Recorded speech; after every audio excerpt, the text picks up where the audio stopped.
श्री राम कृपा से हमने गोस्वामी तुलसीदास जी महाराज की रचना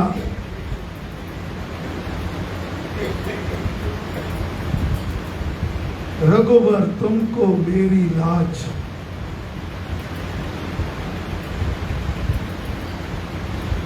तुलसीदास जी महाराज के जो भाव जो भावना उन्होंने अपने इष्ट श्री राम के प्रति प्रकट की, उनको श्रवण किया।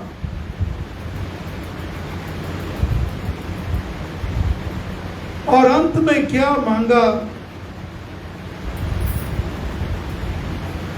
तुलसी दास पर कृपा कीजिए।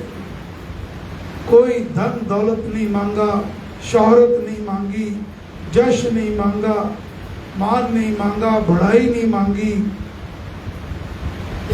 कृपा मांगी।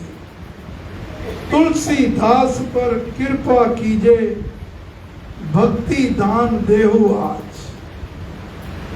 हे राम, मुझे अपनी भक्ति का दान दे दो, अपनी कृपा करो।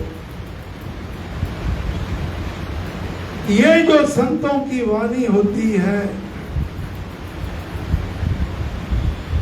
ये जब दिल से टेर निकलती है, पुकार निकलती है, तब ये सीधी देव द्वार पर जाती है और भगवान उसे स्वीकार करते हैं। गुरु महाराज अमृतवाणी में हमें समझाते हैं कि भक्त की क्या दशा होनी चाहिए, कैसे अपने इष्ट, कैसे अपने आराध्य के आगे याचना करनी है।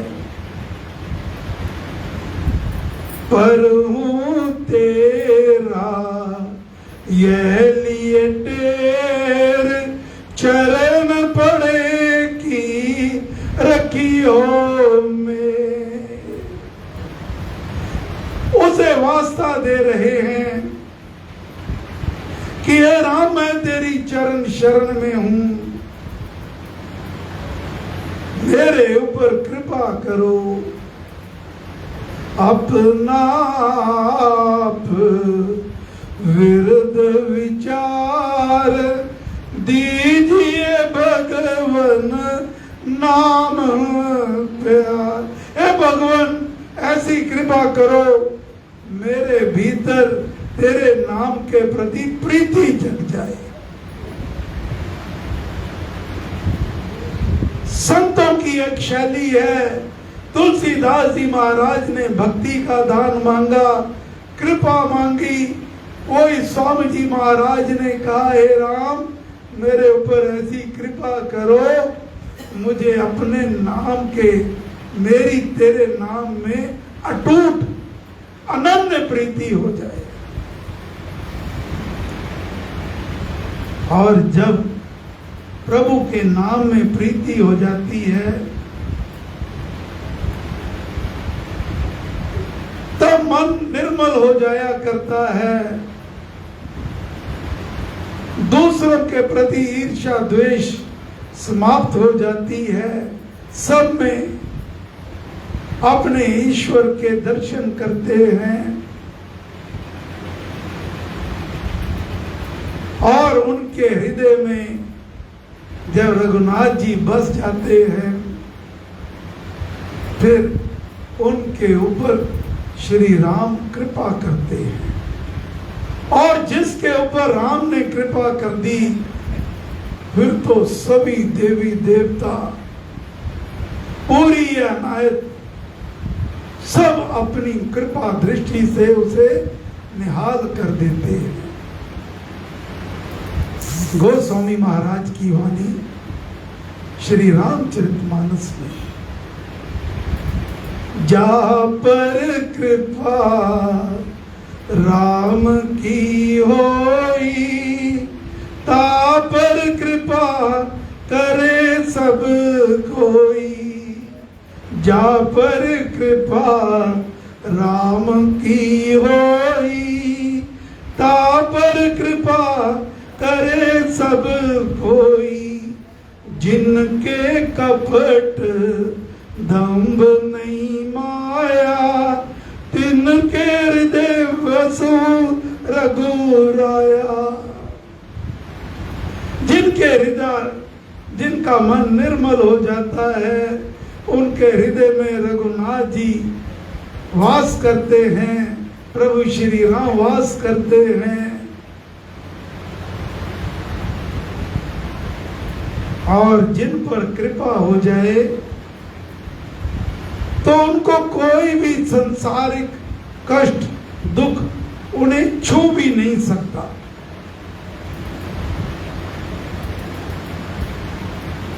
ऐसे तो पत्थर भी तर जाया करते हैं। ऐसे मनुष्य का जीवन सफल हो जाता है। श्री स्वामी जी महाराज वाल्मीकि रामायण सार के परिशिष्ट में राम कृपा प्रसंग उसमें फरमाते हैं, पहली ही चौपाई है। महाराज देव द्वार से जो वाणी अवतरित हुई उसको उन्होंने कलम बंद किया, वही वाणी मैं आप तक पहुंचाने का प्रयास कर रहा हूं।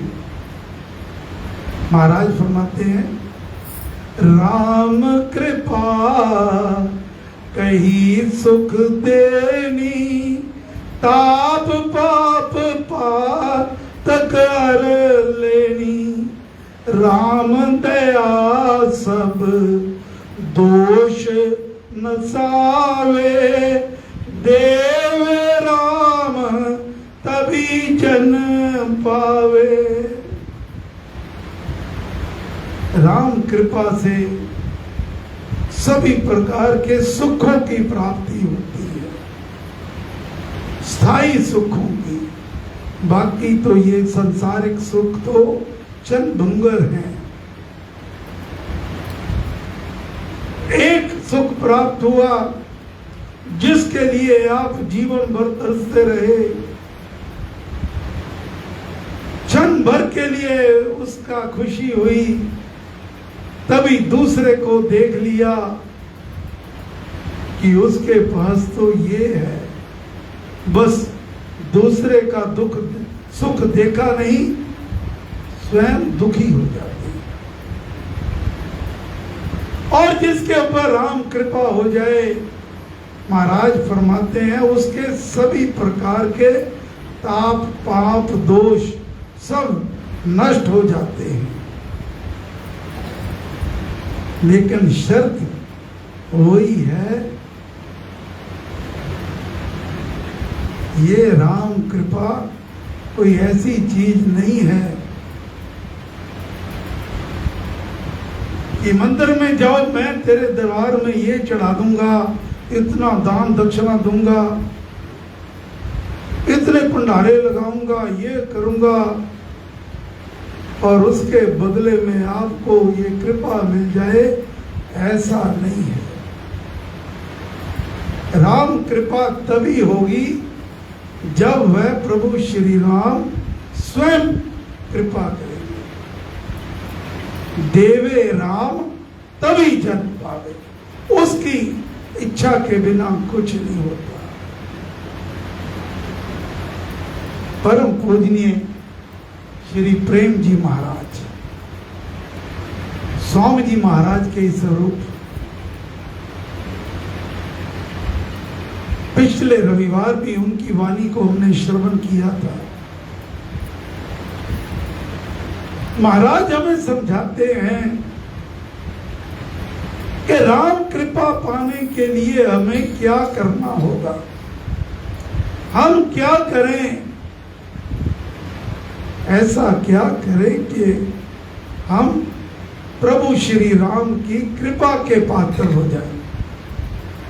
वाणी परम पूजनीय श्री प्रेम जी महाराज की, जो उन्होंने साधना सत्संग हरिद्वार में 4 जून 1963 में अपने मुखारविंद से साधकों को कहा। वाणी महाराज की। परमेश्वर की कृपा का पात्र बनने के लिए निरंतर अधिक से अधिक आराधन करते रहना चाहिए। राम नाम जपते रहो जब तक घर में प्राण, कभी तो दीन दयाल के भनक पड़ेगी, कभी ना कभी तो वो हमारी प्रार्थना स्वीकार करेंगे। आपने तो बस ये करना, एक आधी बार नहीं कि जब कष्ट आया, दुख आया, विपदा आई तो माला पकड़ ली, राम राम राम राम राम, मंत्रों में चले गए, नाक रगड़े, वो करे। महाराज ने फरमाया परमेश्वर की कृपा का पात्र बनने के लिए निरंतर अधिक से अधिक आराधन करते रहना चाहिए। नित्य और निरंतर अधिक से अधिक जितना राम नाम का जाप करोगे उतने ही आप राम कृपा के पात्र बनते जाओगे। महाराज आगे फरमाते हैं परमेश्वर दूसरों की कमजोरियां स्वयं दूर कर देता है। जैसे माँ अपने बच्चों को पालती है, समय अनुसार खान पान कराती है, वैसे ही परमेश्वर अपने उपासक को भी बालकों की तरह रखता है, उसका योगक्षेम करता है। ऐसे मार्ग पर चलते हुए यदि कोई बाधा विघ्न आए, उसमें परमेश्वर आप ही सहायक और पथ प्रदर्शक होता है। अर्थात ऐसे जन की सारी जिम्मेवारी भगवान स्वयं ले लेते हैं। गुरु महाराज फरमाते हैं जो जन हरि के हो रहे, हरि की करते कार, योग क्षेम उनका हरि करताप संभार। जो हरि के हो जाते हैं, जो आपको मिला ये कहो ये मेरा नहीं है, ये तो मेरे राम का है, ये मेरा परिवार, मेरा काम काज, मेरी धन दौलत, मेरे सुख सुविधाएं सब मेरे राम की हैं। मैं तो एक उसका निमित्त मात्र, उसका कार्य कर रहा हूं, अपना फर्ज निभा रहा हूं। ऐसे जन के योग क्षेम उनका हरि करता आप संभाल। महाराज फरमाया करते संत श्री बेदी जी महाराज, भगवान गारंटी देते हैं ऐसे जन को क्या चाहिए, कब चाहिए, कितना चाहिए, उसका सारा प्रबंध प्रभु श्री राम स्वयं करते हैं। केवल प्रबंध ही नहीं करते, जो वो देते हैं उसकी रक्षा भी वह स्वयं करते हैं। एक संत की वाणी स्मरण आ रही है, जो ऐसे जन होते हैं उनको उनके इष्ट, उनके गुरुदेव किसी ना किसी रूप में आकर अगर वो भटकने लगता है, कोई विपदा आ गई तो उसका मार्गदर्शन करते हैं, पथ प्रदर्शन करते हैं।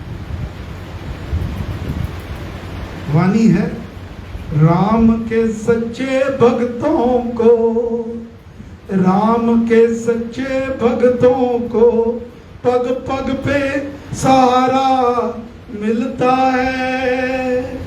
इस और चले इस और बचे, पग पग पे इशारा मिलता है। ऐसे जन का ये भाव रहता है, मैं अकेला नहीं हूं, मेरा राम सदा मेरे साथ है। मेरा राम सदा हर पल पर, हर पग पर मेरी बांह पकड़कर मुझे कहीं खतरा है तो उससे बचाएगा, जहां पर मेरी भलाई है उस और ले जाएगा। इच्छाएं तो हमारे भीतर बहुत होती हैं, लेकिन वही भला जो मेरे राम को भावे। सो आज का सार, सदा हरि की कार करो, अर्थात राम कार्या, सेवा कार्या, सदा उसके नाम का सुमरन, जाप पाठ आराधन दक्षित होकर अनन्य प्रीति से, अनन्य भाव से, पूरे विश्वास से नित और निरंतर करो। फिर वह दयालु अकारण कृपा करने वाले प्रभु श्री राम आपको अपनी कृपा से निहाल कर देंगे। हे राम, हम सब तेरी चरण शरण में हैं, हम पर कृपा करो, मेहर करो, दया करो। हमें अपने नाम के प्रति हमारे भीतर